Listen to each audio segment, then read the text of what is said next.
let's go through the 6 things that voters are about to find out about Donald Trump that they didn't know about him in 2020 when he lost, right? Number one is that he raped E. Jean Carroll in a department store dressing room. Number two, that he oversaw one of the largest financial frauds in all of American history, has been fined $500 million for it, and he and his 2 sons have been banned from doing large amounts of business in New York State. 3 is that he stole America's secrets. He lied to the FBI about it. He shared those secrets with other people.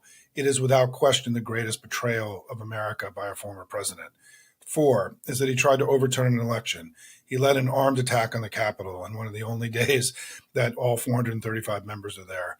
And he's promised to end American democracy for all time if he stumbles into the White House in January of 2025.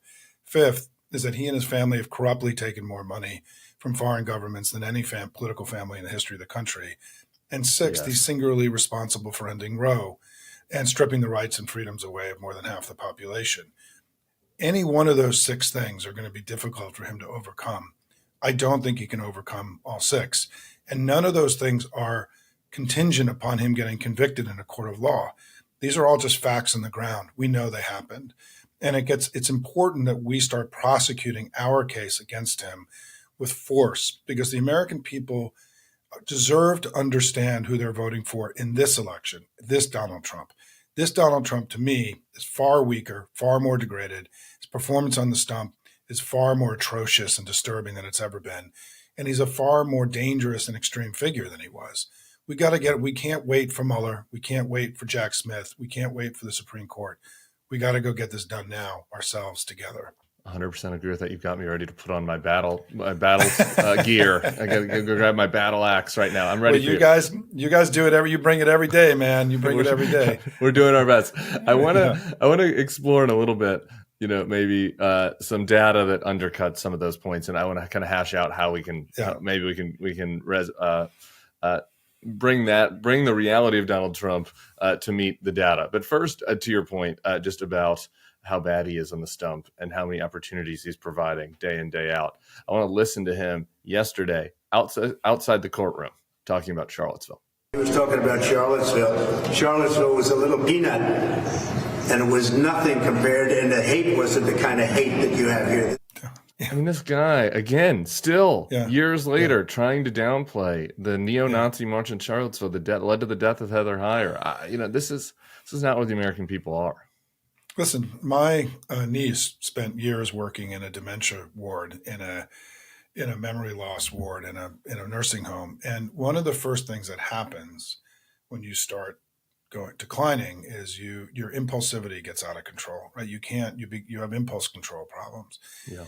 He is demonstrating unbelievable impulse control and impulsivity issues.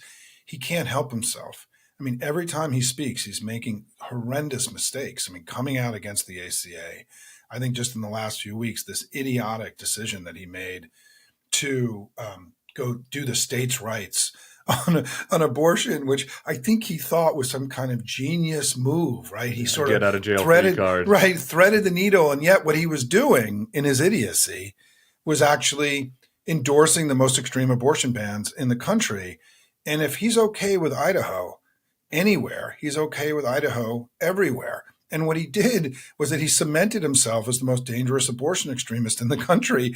And he thought he was doing something else, right? And I think that his campaign is now being driven by these impulsive outbreaks where he says things that, as you know, as somebody who's been in the business, he's making the kind of mistakes that candidates who lose make, right?